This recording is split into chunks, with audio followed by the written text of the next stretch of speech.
La Iglesia Cristiana Amor, Fe y Esperanza presenta a continuación la enseñanza de la poderosa Palabra de Dios. Gracias damos por la vida. Jesús dijo: por tanto, todo el que me oye estas palabras y las pone en práctica es como un hombre prudente que construyó su casa sobre la roca. Escuchemos entonces la exposición del mensaje bíblico en la voz del pastor Iván Reyes.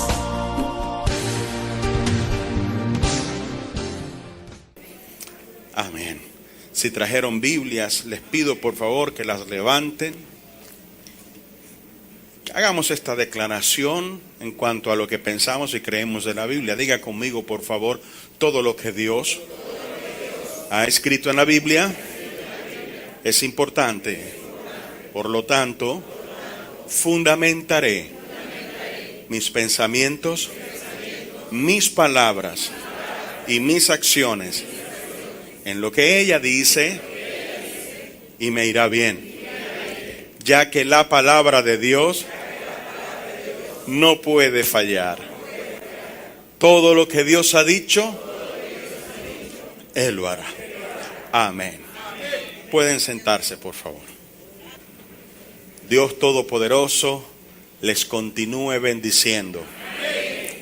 Que Dios les dé hoy el mejor de los días que hayan tenido hasta ahora. Amén. Gracias. A todos ustedes, hermanos y amigos, nuestra palabra de bienvenida. Ojalá todos puedan sentirse como en su casa y lo más importante, que puedan sentir, que puedan palpar el toque de Dios en sus vidas. Hay un evento en la vida de los seres humanos en el que no solemos pensar mucho. No nos gusta. A veces, por diversas circunstancias, somos forzados a tomarlo en cuenta. Y algunas veces, cuando lo tomamos en cuenta, buscamos la manera de rechazarlo o de obviarlo rápidamente. Pero hay momentos en los que nos toca dedicarle algo de atención. ¿A qué evento me refiero? La muerte. Si hay algo que es seguro para todos nosotros, es que algún día vamos a morir. Entonces, cuando alguien dice y le habla a uno de la muerte, que a veces uno dice, bueno, que Dios lo guarde, que eso no le acontezca, pero algún día nos va a pasar. Vean esto que dice la Biblia en Hebreos 9:27. Hebreos 9:27 dice: porque de la manera que está establecido para los hombres que mueran una vez y después de esto el juicio. Mírenme, a todos nosotros, independientemente de nuestra altura, de nuestro color, de nuestra preparación, de nuestra dedicación, más allá incluso de nuestras conductas, a todos nos toca morir. Pero este evento, como decía, que solemos descartar tan pronto viene, y me refiero, solemos al ser humano en su condición más natural. Suele descartarlo porque primeramente no quiere morir. Y la razón fundamental, quizá escondida detrás de esto, es que uno no sabe a ciencia cierta qué hay detrás de la muerte. Y se han dicho tantas cosas que a este punto y a este día uno no sabe qué cosa es verdad. ¿Quién tiene la razón en cuanto a la vida después de la muerte? Y entonces, como hay una incertidumbre, uno trata de descartarlo, porque la verdad es que uno quiere vivir. Cuando la vida es plena, cuando la vida te ha dado logros, satisfacciones, uno dice, la vida es bonita. Y uno hace todo lo que pueda por preservar esa vida. Uno va al médico, uno se cuida con las comidas, uno toma sus medicamentos, hace sus ejercicios, etcétera. Todo en pro de preservar la vida y tenerla en la mejor condición posible. Pero nuestros mejores cuidados, nuestra mayor atención no va a evitar que algún día tengamos que morir, porque así está establecido. Pero el hombre, el ser humano, sabe en su corazón que hay algo después. ¿Por qué él lo siente?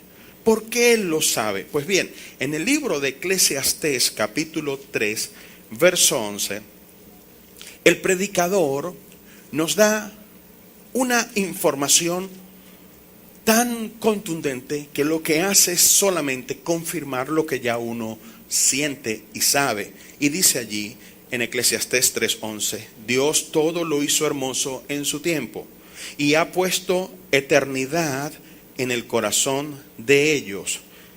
Ahora, según esto, es Dios mismo quien ha puesto el sentido de eternidad dentro de nuestros corazones, y es por eso que a nosotros nos resulta no solamente factible, sino también lógico que uno piense que al final de esta vida hay algo más, que no existe la nada después de esto. Pero también esa misma o ese mismo sentido de eternidad que Dios ha puesto en el corazón del ser humano, no lo ha dejado abandonado en el sentido de que el ser humano no siente la eternidad sin ligarla a Dios. Entonces, de alguna forma, el ser humano piensa, hay algo después de esta vida. Y hay alguien, o hay algunas normas, o hay algunas leyes a las que uno debe entregar cuenta. Entonces, uno siente una compulsión natural en tratar de buscar la manera de sentirse tranquilo de que el día que uno muera, uno va a ir a un buen sitio a pasarla bien sin dificultades. En esta búsqueda de satisfacer la curiosidad, la preocupación o la ansiedad que por la muerte el hombre puede sentir en su corazón, entonces el mismo hombre se ha inventado normas, reglas, comportamientos y maneras de, primeramente, acercarse a Dios, y segundo, de satisfacer su compromiso, o mejor, su necesidad de hacer algo que le permita llegar a aquel lugar para siempre. ¿Me están entendiendo? ¿Será que les pido que me regalen su atención? Tenemos, y discúlpenme el paréntesis, que en este momento quizás no sea el más adecuado. Gracias a Dios, nuestra iglesia está creciendo. Mucha gente está viniendo y los servicios se están llenando, y nos toca a veces que quedan personas de pie, pero cuando hay hermanas, cuando hay damas, entonces tenemos que pedirle a los caballeros, que aquí hay de sobra. Ay, Dios. Los caballeros, que aquí hay de sobra. Dios, yo no sé, hermana Críspula, yo sentí ese amén como que no tomaron el cafecito. Los caballeros, que aquí hay de sobra. Entonces, cuando se les pide el favor, hermano, pudiera ceder. No se ponen bravos. No ponen carones, porque vamos a considerar alguna dama. Hay algunas hermanas que están de pie. Yo como varón, yo no puedo permitir eso, ¿verdad? Entonces, escuchen, pero miren para acá, eso es lo que les quiero decir. Cuando sea usted quien le va a pedir el asiento a alguien, lo van a llamar. Entonces, mientras tanto, no se distraiga. ¿Me entienden? Ustedes préstenme atención. Esto es para el cambio de sus vidas para bien. Entonces, por favor, vuelvo otra vez y entiendan.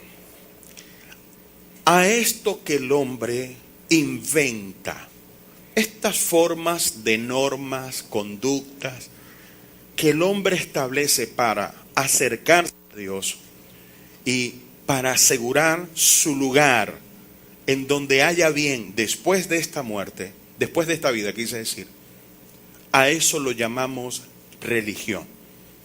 La religión son las conductas, comportamientos, normas, maneras que el hombre inventa para acercarse a Dios y asegurar su lugar donde Dios está.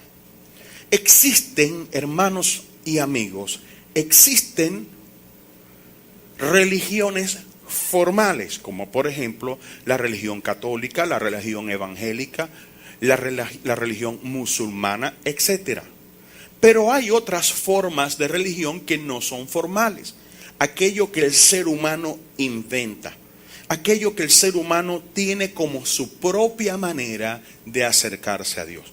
A esas cosas, sean formales o informales, lo llamamos religión. Y nuevamente digo, la religión es aquella forma que el ser humano inventa para acercarse a Dios y para tener un lugar en el paraíso donde las cosas sean buenas después de esta vida. ¿Por qué? Porque hay un sentido de eternidad, de trascendencia que Dios ha puesto en el corazón del hombre. Por lo tanto, en cierta forma, el hombre busca satisfacer esa necesidad de estar en el buen sitio, pero también de que al salir de esta vida sea aprobado en su conducta. Ahora, la búsqueda o el establecimiento de religiones, sean formales o informales, resultan o se convierten, terminan siendo una confusión para la gente. Entendemos que la confusión, primero, es la equivocación de no haber hecho las cosas de manera correcta. Pero también se entiende por confusión esa pérdida de la alegría, ese no saber qué hacer cuando las cosas no resultan ser como uno las espera. Hay una historia al principio de los días del ser humano que nos habla de estas maneras que los seres humanos buscaron de acercarse a Dios y en qué terminó todo. Si pueden, por favor, vengan al libro de Génesis, capítulo 11, desde el versículo 1 al versículo 9. Algunos quizá ya han escuchado esta historia. Hoy la vamos a leer formalmente y a saber formalmente lo que la Biblia dice. Tenía entonces toda la tierra una sola lengua y unas mismas palabras. Para quien no lo entiende, este era un momento, o hasta este momento, en la humanidad solo se hablaba un lenguaje. ¿Cuál es ese lenguaje? No lo sabemos. Lo que sí le puedo asegurar es que no era hebreo. A veces que pretenden exalzar el judaísmo a lo sumo, y recuerde que el judaísmo fue descartado por Dios porque no satisfacía las demandas de Dios, por eso Dios tuvo que enviar a su Hijo Jesucristo. Pues yo lo voy a explicar en un rato. Verso 2. Y aconteció que cuando salieron de oriente hallaron una llanura en la tierra de Sinar y se establecieron allí.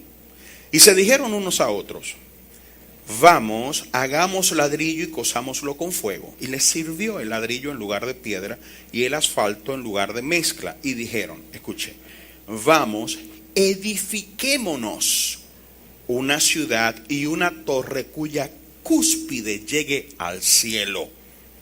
Y hagámonos un nombre por si fuéramos esparcidos sobre la faz de toda la tierra. Y descendió Jehová para ver la ciudad y la torre que edificaban los hijos de los hombres. Y dijo Jehová: he aquí el pueblo es uno, y todos estos tienen un solo lenguaje. Y han comenzado la obra, y nada les hará desistir ahora de lo que han pensado hacer. Ahora pues, descendamos y confundamos allí su lengua, para que ninguno entienda el habla de su compañero. Así los esparció Jehová desde allí sobre la faz de toda la tierra, y dejaron de edificar la ciudad. Por esto fue llamado el nombre de ella Babel, porque allí confundió Jehová el lenguaje de toda la tierra, y desde allí los esparció sobre la faz de toda la tierra. Fíjense que hay dos palabras. Hay dos cosas que los seres humanos tienen como el propósito para edificar aquella torre. Dicen, primero, edifiquémonos. O sea, son las cosas que el ser humano puede hacer. ¿Y con qué intención iban a edificar? Cuya cúspide llegue al cielo. Ahora, esta intención de edificar, de hacer cosas para llegar al cielo, solo resultó en su confusión. De allí el nombre Babel. Babel significa confusión.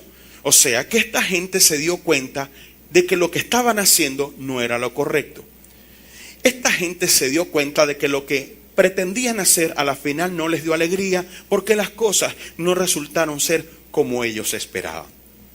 Esta torre, entre las muchas cosas que representa, una de ellas y principalmente representa los esfuerzos que el ser humano hace de manera personal para llegar a Dios. De allí surgen las cosas más básicas que los seres humanos piensan cuando se habla de la muerte o cuando se piensa en la muerte. ¿Qué se dice uno? Dice, la verdad es que yo no he sido tan malo. Yo no hice aquella cosa o tal cosa. Yo he hecho mis cosas malas, pero también tengo cosas buenas. Entonces, en su conciencia pone una religión, o sea, una forma de acercarse a Dios. Y esa forma indica que la persona siente que las obras buenas pesan más que las malas y que entonces el que está a cargo del juicio determinará por la mayor cantidad de cosas buenas que la persona entre. Ahora, como le dije, estos esfuerzos humanos, o sea, lo que el hombre piensa de por sí hacer para llegar al cielo, termina siendo un Babel o una confusión. Pero el concepto no es nuevo, ni ha dejado de existir, porque el tiempo pasa y entonces esta historia que la conseguimos al principio de la historia de los hombres, pero también al principio de la Biblia, conseguimos que al final de los tiempos de los hombres y al final de la Biblia, la misma idea persiste. Lo que Dios piensa de Babilonia o de Babel sigue siendo lo mismo y sigue trayendo los mismos resultados. Por favor, vengan a Apocalipsis capítulo 17, verso 3 al 5. Apocalipsis 17, verso 3 al verso 5 dice: y me llevó en el espíritu al desierto y vi a una mujer sentada sobre una bestia escarlata llena de nombres de blasfemia, que tenía 7 cabezas y 10 cuernos. Y la mujer estaba vestida de púrpura y escarlata y adornada de oro, de piedras preciosas y de perlas. Y tenía en la mano un cáliz de oro lleno de abominaciones y de la inmundicia de su fornicación. Y en su frente un nombre escrito, un misterio: Babilonia la Grande, la madre de las rameras y de las abominaciones de la tierra. Pues bien, decía hace un rato que justo al final de los tiempos de los seres humanos, que es lo que está hablando el libro Apocalipsis, ya sobre todo en el capítulo 17, está esta mujer que representa a Babilonia. Babilonia, cuyo nombre viene de Babel, sigue representando, significando la confusión. Pero ¿cuándo fue que Dios en primer lugar usó el término Babel o se refirió formalmente a la confusión? Cuando los hombres pretendieron edificar por su cuenta un sistema, una forma de llegar al cielo. Y Dios entonces dijo, en aquel entonces, esto resultará en confusión. Pero ahora sigue resultando en confusión, no ha cambiado. A veces la gente, y veo que lo hacen muy particularmente con la iglesia católica, la evangélica tampoco se salva. La gente pretende modernizar las religiones, adecuarla a estos tiempos, hacerla actual. Y esa actualización representaría descartar cosas del pasado y aprobar cosas en el presente. Es por eso que ahora a la iglesia católica se le está demandando, incluso a las evangélicas, que acepten la relación homosexual y el matrimonio entre homosexuales, que se apruebe. Esto es parte de lo que la gente llama la modernización de las religiones. Sin embargo, Dios no acepta la modernización. Lo que para Dios fue malo hace 4,000 años, sigue siendo malo 4,000 años después. Aquello que Dios llamó confusión hace 4,000 años, lo sigue llamando 4,000 años después, confusión. Porque justamente el nombre que le da es Babilonia. Y usted me preguntará, pastor, ¿y cómo sabría yo que eso se refiere a lo mismo? Porque el título de la mujer que tiene en su frente es Babilonia, la madre de las rameras y de las inmundicias de la tierra. En la Biblia, estas dos frases se refieren a dos cosas muy particulares. La primera, La palabra ramera o prostituta se utiliza siempre para referirse a la idolatría. A la idolatría y todo lo que la idolatría trae consigo. La idolatría es la adoración a otros dioses fuera del Dios verdadero. Llámenlo San Benito, llámelo la Virgen Chinita, llámelo la Virgen de Guadalupe, llámelo como se le quiera llamar. Cualquier forma de adoración a otro Dios que no sea el Dios verdadero, a eso la Biblia lo llama prostitución.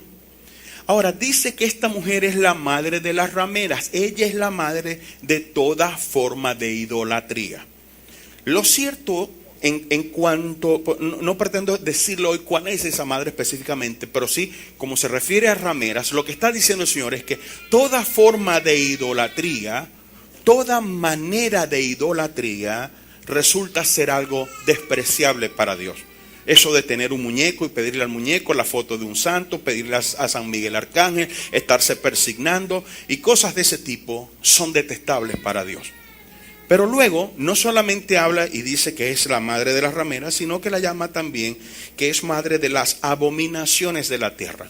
Esas abominaciones de la tierra se refiere a dos cosas. Uno, nuevamente la idolatría, pero en este caso en particular, todo aquello que la idolatría o la religión permite y es contrario a Dios. Entonces por eso cuando la persona pretende aliviarse diciendo, no importa lo que yo haga, Dios es bueno, Él sabe que a mí me gusta, que yo tengo, dos mujeres, ¿cómo voy a hacer? Dios sabe que yo estoy tratando de ejercer, porque a mí me gustan mucho las mujeres. Bueno, a todos los hombres normales les gustan las mujeres y por eso buscan casarse con una.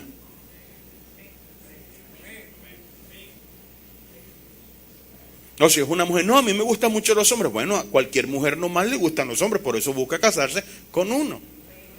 Pero entonces cuando se aprueban estas distorsiones, a eso se le llama abominación.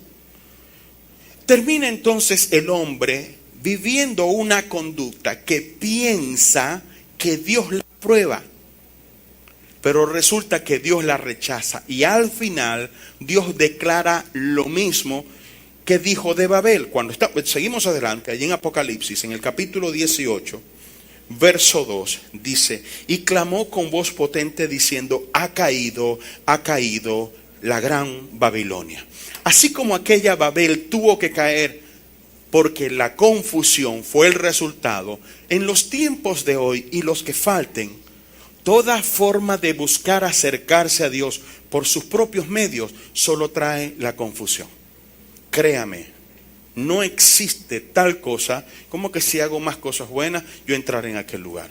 O si yo me persigno, o si yo voy a la iglesia, sea evangélica, yo voy a estar bien con Dios. Eso no es lo que la Biblia nos enseña.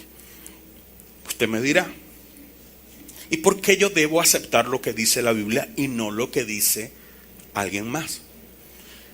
Permítame contestarle de esta forma. Aunque usted no sea cristiano, aunque usted no profese una religión, incluso aquellos que se dicen de sí mismos ser agnósticos o ateos, todos reconocen que vivimos en el año 2017 después de Cristo. No dicen que viven en el año 5000 o en el año 1.000.000. Todos, creyentes e incrédulos, reconocen que el año en el que estamos es el año 2017 después de Cristo. Aceptar el 2017 es aceptar que ese Cristo de alguna forma existió. Y de hecho, tal es su forma de existencia, o tal fue su forma de existencia, que ha repercutido internacionalmente, mundialmente, para hacer la referencia en años o en la historia, en antes y después. ¿Cuál es la referencia? Jesús. Este Jesús no pudo haber sido un simple predicador. Y que solo el hecho de predicar y decir algunas verdades que mucha gente suele no tomar en cuenta, no pudo haber sido tan irrelevante como para ser considerado como aquel a partir del cual las edades son divididas. Incluso para aquellos que les gusta profundizar en el análisis de filosofías, de religiones, de creencias, incluso en la ciencia, se considera no científico negar la existencia de Cristo o su paso por esta tierra. Entonces, en este momento no acudimos al testimonio de la Biblia, sino al testimonio de la historia, el que escribieron y han aceptado hombres religiosos y no religiosos. Usted sabe, estamos en el 2017 después de Cristo. De ese Cristo muchas religiones hablan, pero todas las religiones están de acuerdo en que la información verdadera y la completa se encuentra en la Biblia. Por eso venimos a la Biblia, sin ningún ánimo religioso. O sea, no voy a inventar mi propia norma, no voy a condicionar mi acercamiento a la Biblia. Voy a leerla, o voy a pretender, por lo menos en este momento, leerla como leería cualquier otro libro. Y en su sencillez, la Biblia habla con una claridad tan satisfactoria que hace que la confusión en el ser humano se convierta en acierto, que la confusión se convierta en certeza, que la confusión se convierta en paz. ¿Qué dijo Jesús? Bueno, Jesús dijo muchas cosas, pero quisiera mencionarles las siguientes que Jesús dijo en cuanto al cielo, en cuanto a la vida después de la muerte. Tengan la gentileza de venir al Evangelio de Juan, capítulo 14. Leemos desde el verso 1 hasta el verso 6. Cualquier cosa pueden leer también en sus pantallas. Evangelio de Juan, capítulo 14, verso 1 al 6. Esto lo dijo Jesús: no se turbe vuestro corazón. ¿Creéis en Dios? Creed también en mí. En la casa de mi Padre muchas moradas hay. Permítame hacer una pausa y míreme, por favor. Esto que está diciendo Jesús lo habla en la posición de alguien que estuvo allá. El asunto de las religiones es que son cosas dichas por gente que no ha salido de aquí. Ahora, lo que Jesús está diciendo, lo dice como alguien que estuvo allá y vino aquí. Entonces tiene toda la autoridad. No voy a entrar en el hecho de que Él es Dios encarnado, porque me llevaría mucho tiempo explicar eso el día de hoy. Pero yendo a esto, Jesús tiene la autoridad para poder decir qué es lo que hay allá, sin exagerarlo, sin inventarlo. Lo que Él está diciendo es la verdad. Entonces, en esa revelación de la verdad dice: en la casa de mi Padre muchas moradas hay. Si así no fuera, yo os lo hubiera dicho. O sea, si las cosas fueran diferentes en donde está el Padre, entiéndase por Padre Dios Todopoderoso, Creador de los cielos y el universo. Allá donde Dios está hay muchas moradas, hay muchas casas. Verso 3. Termino del verso 2. En la casa de mi Padre muchas moradas hay. Si así no fuera, yo os lo hubiera dicho. Voy pues a preparar lugar para vosotros. Entonces Jesús dice: yo vine, les estoy hablando lo que hay, pero tengo que regresar y les voy a preparar lugar. ¿Con qué intención? Verso 3. Y si me fuere y os preparare lugar, vendré otra vez y os tomaré a mí mismo, para que donde yo estoy, vosotros también estéis. Ya Jesús me está diciendo aquí: allá no se puede llegar sin mi ayuda. O sea, para que tú puedas llegar allá, yo te tengo que llevar. Verso 4. Y sabéis a dónde voy y sabéis el camino. Esto sí es importante, porque Jesús habla de un destino y habla de un camino. El destino es el lugar a donde se va, y el camino es la vía mediante la cual uno llega a ese lugar. Entonces hubo uno de los apóstoles que estaba con él que no entendió y le dice esto. Verso 5. Le dijo Tomás: Señor, no sabemos a dónde vas. ¿Cómo pues podemos saber el camino?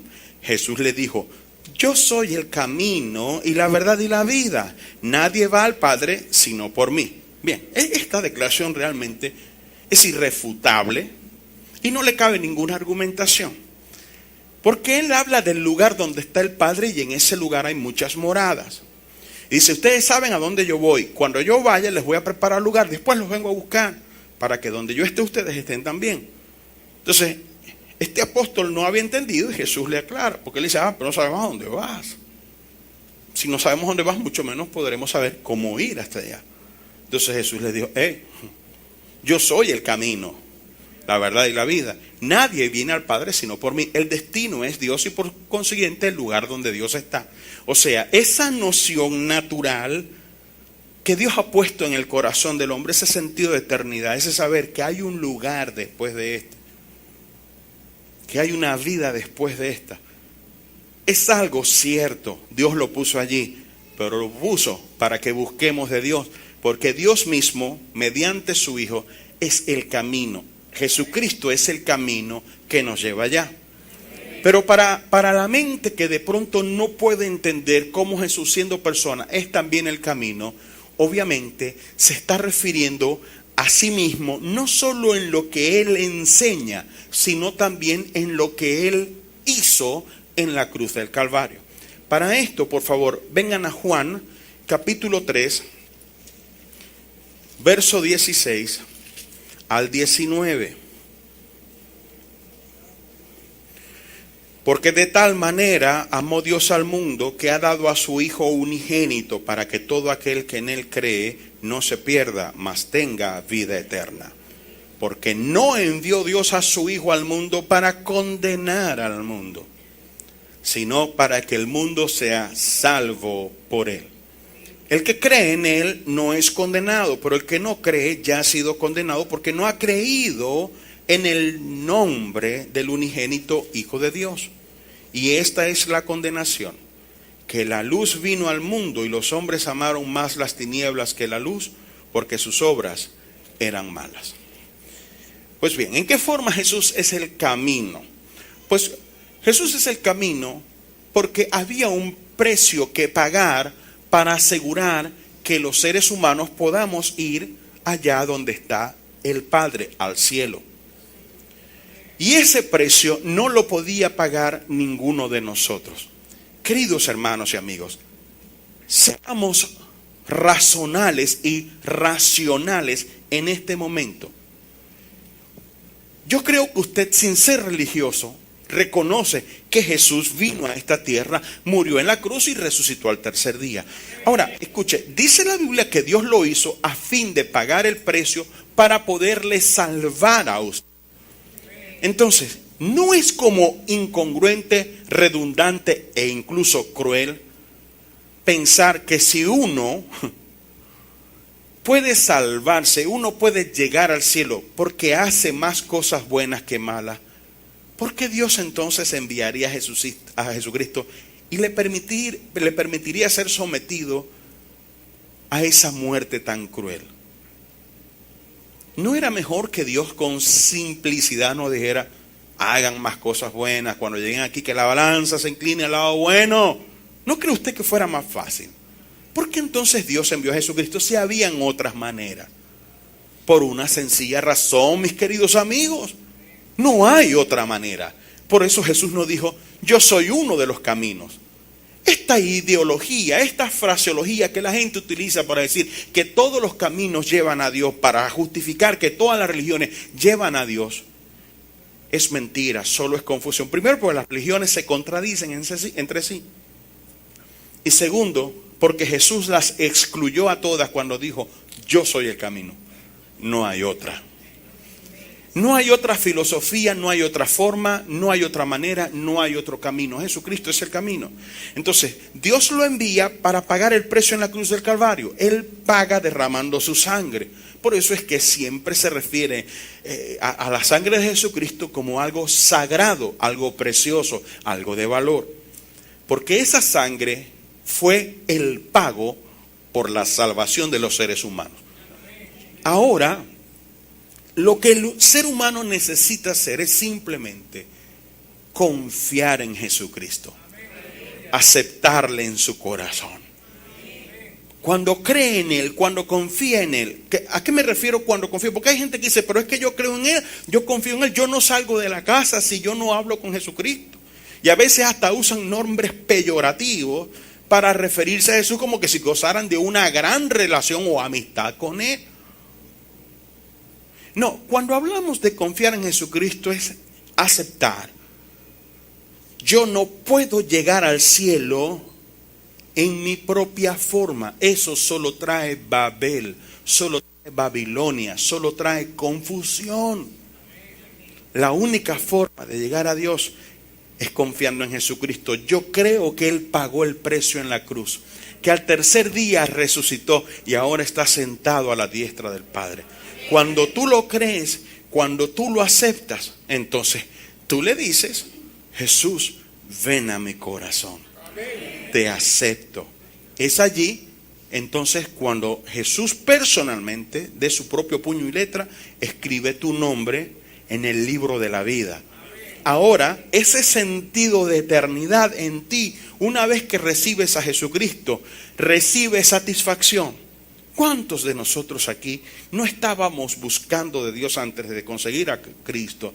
Y nos involucramos en tantas cosas, religiones, filosofías, etcétera, que parecieron satisfacernos por un tiempo, pero después solo lograron traer más confusión y producir en nosotros una rebeldía que nos llevaba a hacer cosas abominables.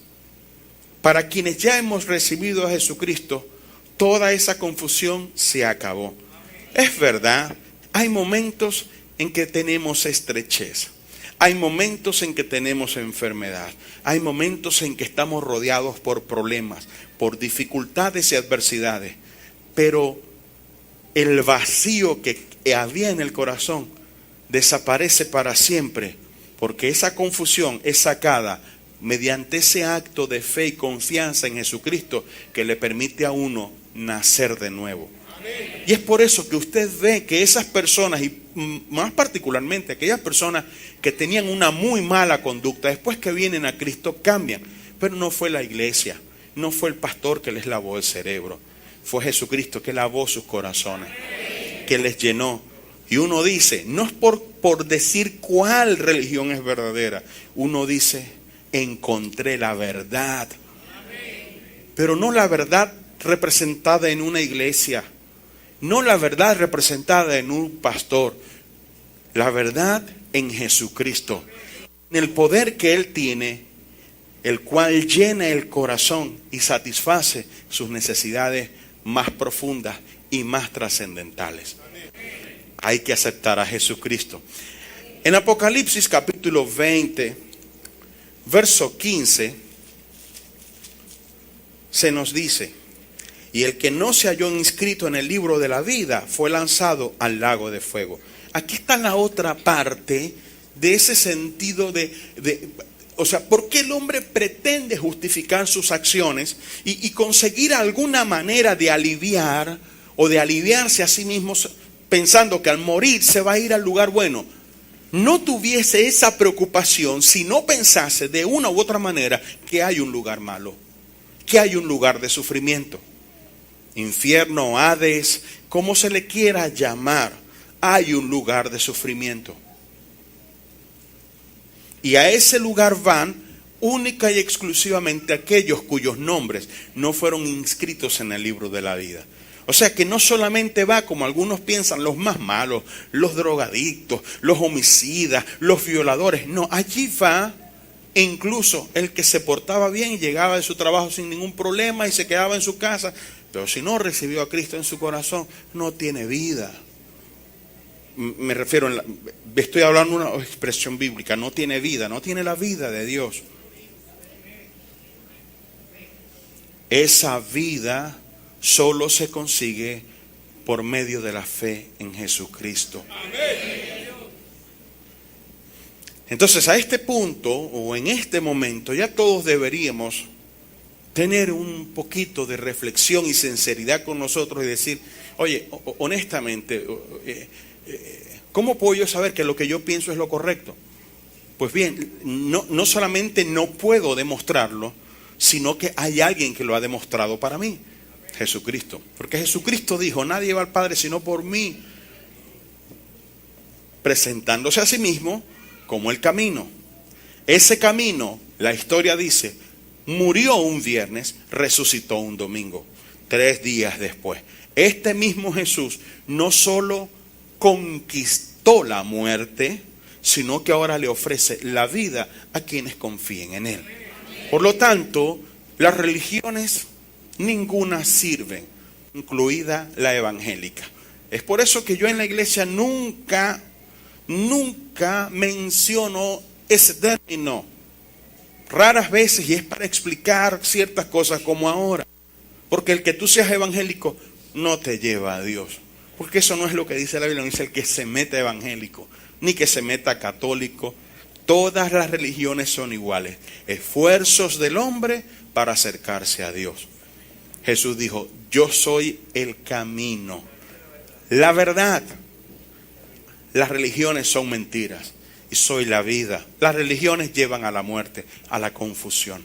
Por lo tanto, la lógica, el análisis me lleva sin fanatismos, con mucha sobriedad, a acercarme a Jesús y a pedirle de manera sincera, ven a mi corazón. Mire esto, Juan capítulo 1, versos 12 y 13, ya voy a terminar. Juan capítulo 1, versos 12 y 13.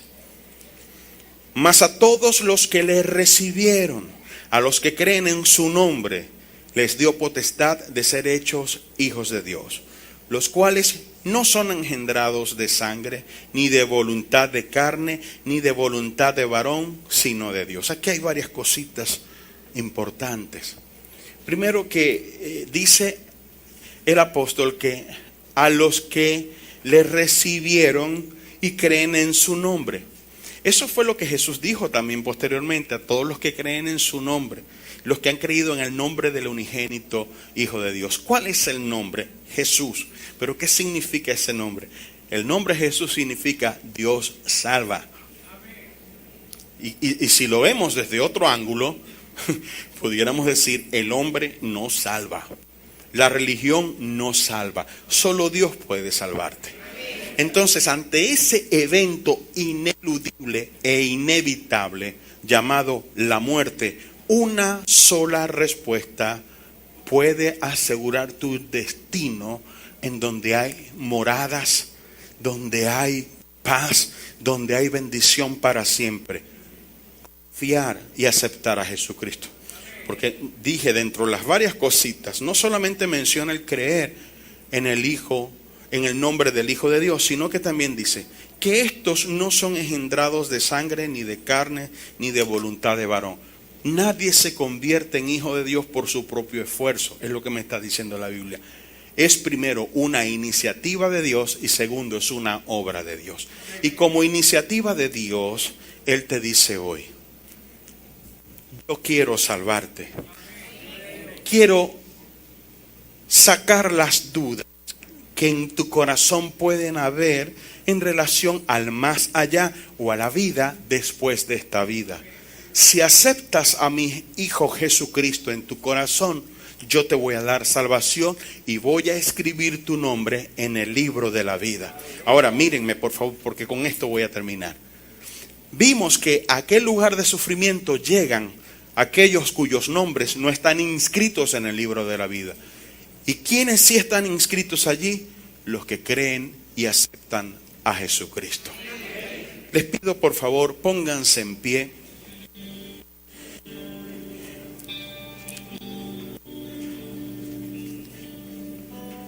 Apelo por favor a su criterio, a su sapiencia, y en este momento le pido, haga una reflexión.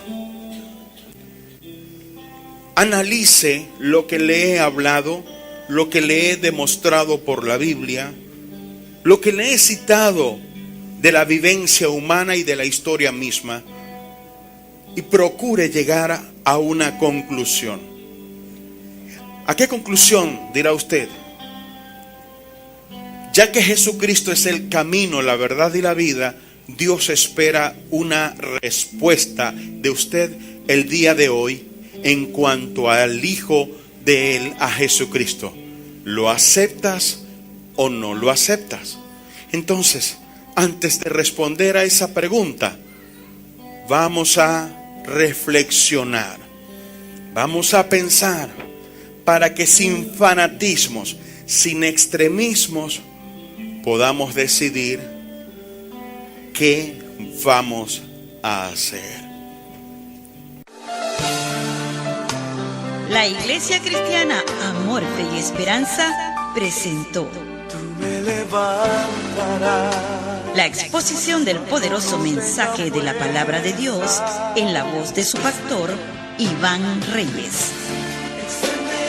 Que la gracia del Señor Jesucristo, el amor de Dios y la comunión del Espíritu Santo sea con todos ustedes.